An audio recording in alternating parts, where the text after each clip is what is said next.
Guys, welcome to this camera test. To the left you have the Alexa, on the right we have the C300 RAW to Odyssey ProRes. It's capturing the RAW and it's turning it into the Odyssey. Now we have the internal recording, noise reduction set to -1. It's a new feature in a firmware that came out pretty recently. And then I have it going back to from RAW to the Odyssey ProRes, and then I soften it in post to a 0.52 on the dial. Here's it zoomed in. I want you to note the Bluetooth unit I'm using on the left is this new brand I got. I've been going through a lot of Bluetooths. I keep losing them, and this one's really dorky, but it I don't know, I don't lose it as easily, and the battery life's really good on it.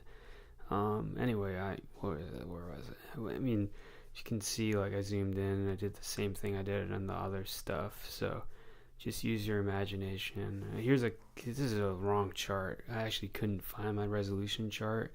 All I had was a focus chart for lenses and like back focus. Anyway, I don't know why I'm including this in the test. Actually, I mean, it is useful when I start. I mean, this is completely useless zooming in on that. I mean, besides it looking interesting, also it's kind of amazing the amount of shake when I just leave it on my tripod. It shows you that I need to repair my tripod because it shouldn't be shaking that much. It's just sad. I mean, Moray is cool. Okay, here's where it gets cool. This is cool. I mean, zoomed in 400-500%, you can really see how much sharper the C300 is over the Alexa.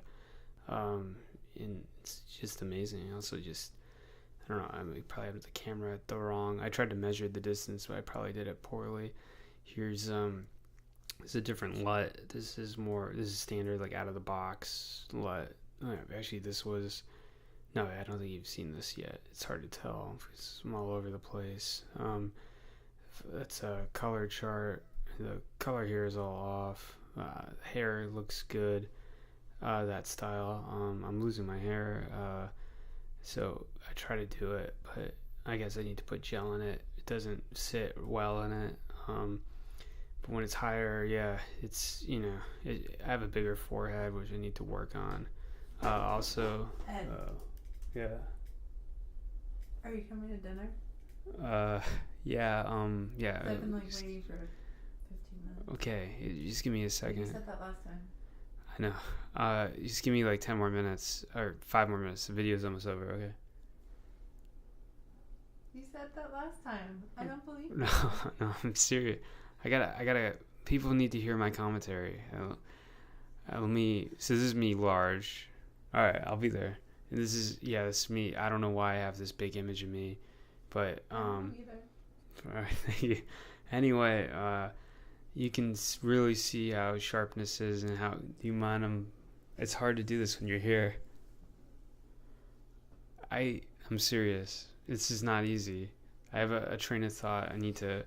I'm just rolling through it. It's not easy, my subconscious. Be quick. Okay. Anyway, so you can see the different. I mean, it's all basically the same. Here's with internal reduction down. You can see me looking at the monitor. I'm trying to get it in focus because I don't have anyone helping me. It's just me. So I shot it at a T4 or something to make sure my eyes were in focus. Before someone made fun of me, they said I was out of focus, so I couldn't tell, and it hurt my feelings. So this is another LUT. I helped make this chart too. Actually, I'm cheating because I saw the export of this to H.264 and it made it all blocky. So it's kind of crazy. I don't know why I did that, but what's done is done. Anyway, it's tough. It's tough that I'm so affected by feedback. You think I would be stronger than what I am, but I'm not. I'm very emotionally. I was gonna say shallow, but I mean that actually is true. But I'm fragile, so it's an interesting way to get through life. I didn't color correct this stuff properly.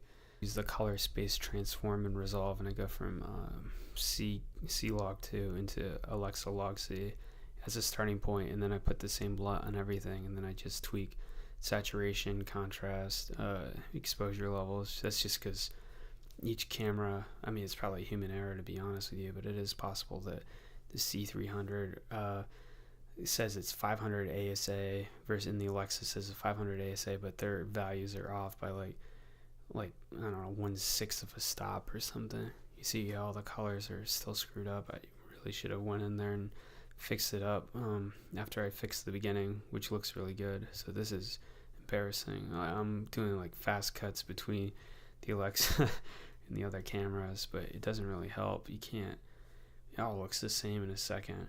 Oh, this is cool. I was like, you know what, let me show what the grain looks like. So this, look how sharp that is to the Odyssey. It's out of control, sharp. It's not softened. There's internal noise reduction. It feels more like the Alexa.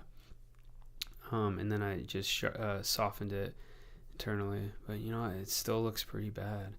So I guess after watching this test, here's flat log images.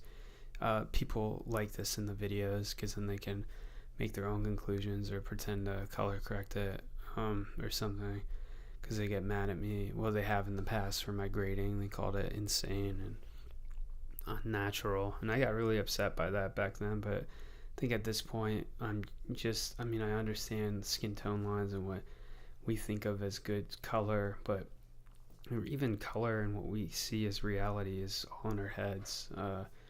One person might like a Rec 709 LUT, and then another person wants it to look like Kodak, how Kodak renders faces, and it's unique. You have blue in the shadows and all that. It's all interpretive. There's no biblical. The video ended. I don't know if I can keep talking because it's like there you won't see anything on your screen. It's just black. So now it's become a podcast. But anyway, you know what I mean? That what we think of as acceptable for skin tone or natural is completely subjective. There's no truth of what image should look like. I grew up with film, and I still think film looks the best, the most natural. I feel like it sees how I see or how I dream. And I should put up an image or something, as I don't know what it looks like right now. It's probably black. Anyway, I wonder what kind of images. I could put up a still image. That'd be fun, right?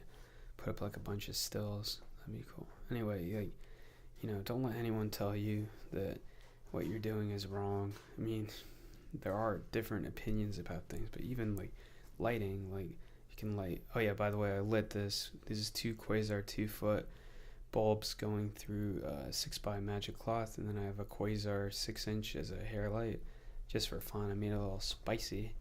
I like doing that. It's fun. I probably would have softened it more, but I just got tired and I don't know, I'm not in the mood to do that. And I was just like, yeah, who cares, dude? This is just a camera test. And what else about it? Anyway, don't let anyone tell you the lighting. Can't use hard light or soft light or any kind of light or anything.